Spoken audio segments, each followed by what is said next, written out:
good. I don't want a bunch of bland vegetables that somebody didn't even season. You know, it doesn't have to taste bad. You know, you control what you eat. It doesn't have to taste bad. As y'all can see, I like good food. So I like my food to taste good, and I like it to look good. That's the one thing I learned working with all the master chefs and all the chefs that I work for and work with is if the food tastes good, if it looks good, number one, people want it.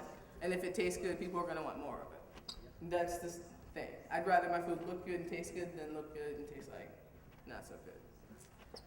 Any questions, comments, concerns?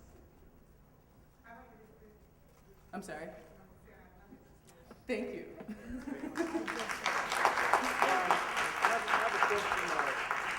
I have a question of your exposure and what type of celebrities have you performed for, cooked for, and gave a healthy tasting meal for? Okay. I think maybe you have done something for Mr. Beebe? I have. Okay. I've cooked for, Okay. okay, so I've cooked for celebrities and I've cooked for common people. My underlining goal and all that is if you're cool and if you're nice to me, I'll cook for you. If you're not, I don't want to cook for you. I don't care who you are, how much money you make, and what show you're on. If you're not a good person, I can't cook for you. So with that said, we love you. like I got to cook for Obama before he was president. I lived in Chicago for 8 years, and he was doing a benefit party with the catering company that I worked for, and it just happened. Like I'm a chef. I don't have a TV and I don't read the newspaper. So let me just tell you that I live in the kitchen. I spend 12 hours a day working in the kitchen. So when I did this party, someone told me Stevie Wonder was there, and that was like, I was like, ooh, Stevie Wonder. You know, like I was all about trying to meet Stevie Wonder and Robin Williams, and Barack Obama was there, and I was like, who cares about the senator? You know, who cares about the senator? And what was crazy is we had lamb on that menu, and when we were cooking it, some people like their lamb medium rare, some people like their lamb medium well. We do. So when we're cooking it, I'm telling people, the chefs that I'm working with, like we need to fire this longer, make sure it's cooked more. I was not the lead in that party, so people didn't listen to me. So like, lo and behold, we set the buffet up, someone's knocking on the door in the kitchen, and opening up, and it's this woman that wants her lamb cooked more because it's not quite done enough. It's Michelle Obama. And like at that time, I was like, you really need to go sit down. Okay. I got to get my dessert station ready. And now I'm like, I cook for Michelle Obama. You know, I've cooked for Shaka Khan, Gladys Knight. I got to cook Oprah's 50th birthday party. I catered that. So, Yeah, I saw it on TV. I was in the John Travolta. I've done the Oscar party, Wolfgang Puck Oscar party for 4 years, from 2004 to 2007. 2003, 4 years I did it. So whoever gets invited to that party, I get to cook for. And in addition, like when we do private parties, I'm the chef that gets to cook for the stars. Like I'm the person that gets to do the personal treatment. Like I'm really good at being nice to people that I want to be nice to. I think that's what that means. But I got to make a living traveling and cooking for people for a long time, and realizing that it shouldn't be a privilege to eat good food, you know, and that's why I cook what I cook. I don't care who you are. I don't watch TV, so you can be right here, and I don't know who you are. I don't care. If you're a good person, I want to cook good food for you, and if you got money. But yeah. Thank you very much. Who did you learn that? Say again. Who was your instructor? How did you learn? So my mom's a chef. Everyone in my family cooks. Every woman in our family cooks. My family's from the South, so we cook good food. My mom's an Italian chef, so I'd never eaten box pasta in my life until I went to someone's house for dinner, like when I was 12. And I was like, what's wrong with the noodles? You know, and I didn't know that I had it so good at home until I started going to other people's house to eat. And then I went to school and spent a lot of money on a bachelor's degree, and then I went to culinary school. And I went to culinary school at a small community college in Chicago called College of DuPage. I already have a degree. I don't need some big name to tell me that I can cook.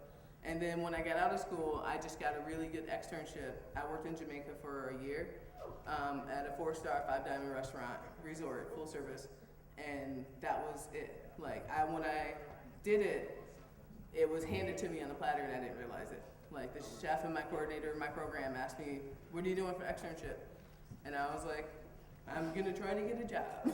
And he made 2 calls, and I literally filled out a resume and piece of paper and sent it, and I was in Jamaica the next month working. And when I came back, I worked for Hotel Sofitel, which is an international French hotel, and just worked and learned a lot under a really good French chef. And once I started working there, I went and worked for Wolfgang Puck for 8 years. And working with Wolfgang has allowed me to work with a myriad of amazing chefs. He himself is an amazing chef, but the people that run his kitchens, me being one of the former ones, are the ones that really like, to feed 5,000 people at one time, and every single plate looks the exact same, is an amazing thing for me. Like, that's when I'm like, oh my God, that's so pretty. You know, like, that's when I get having fun. We definitely enjoyed your trip. We enjoyed your presentation, and we're really glad you came in. Thank you so much. Thank you guys so much. I had one question. I loved your food, but I also had a question about the spices. I know there are a lot of spices that are universal and used widely around the world. Are there any that are your favorites and that are both healthy and really good? What would those spices be? So, I'm gonna start by prefacing, like, I'm a simple cook. I don't put 20 things on a plate and say, look at how great that is. Like, I want to keep it minimal as more. I'm a firm believer that salt and pepper is your friend. You know, use the right salt though. There's things that you should look for, like she was saying, read the labels. If you have Morton salt in your fridge, in your cabinet at home, you know, the blue box with the little girl and the umbrella, go home and read it. Guaranteed the second or third ingredient on Morton salt is sugar. Yep, that's true. On the salt is sugar. If you live in Oakland or Berkeley around here, Berkeley Bowl, you can buy Himalayan pink rock salt. It adds minerals to your diet as you eat it. So not only are you seasoning and flavoring your food, but you're also adding minerals that you need in your diet and not hindering yourself by adding sugar. You know, and this is a natural salt that they just grind down. It comes from the earth. You know, but I'm a fan of salt and pepper, and then any fresh herbs that you can find. Like out here, California is great. Since I moved out here, I love it. You know, fresh herbs are abundant and time goes a long way. A little sprig of thyme, and like, I'm not saying spend all day and pick the little things off of it. I'm saying take the sprig of thyme, stick it in, when you're done, pull it out. You know, you see that big stick, you don't want it in your food. Pull it out, put it in the compost, and keep moving. Rosemary, there's so many people that have rosemary bushes in their front yard. If you're making chicken, especially like roasting chicken, throw rosemary inside the cavity of the chicken. It's free. Walk down the street, you can get it off somebody's sidewalk, you know? Wash it off and stick it in your chicken, salt and pepper.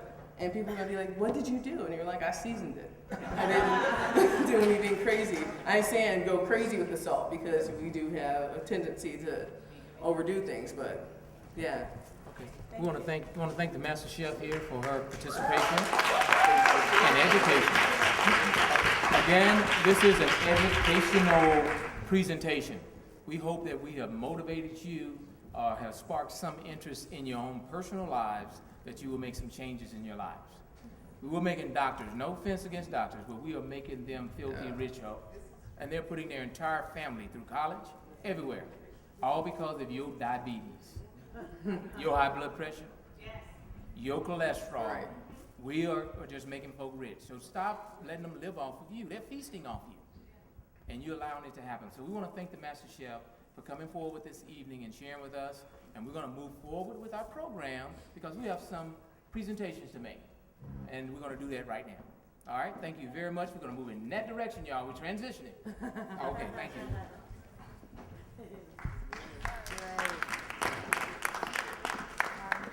In this wonderful event, and again, this is only the first one. We have another one that will be coming up on November the 21st.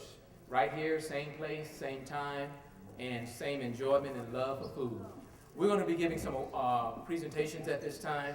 So what we're going to do is start with a presentation that we'd like to offer and give. Again, we want to say that this event this evening is a fundraiser for Options Academy Inc. Options Academy Inc. website is there on the screen. Please go visit the site. Please make some donations. Please help out our young men that need desperately serious help.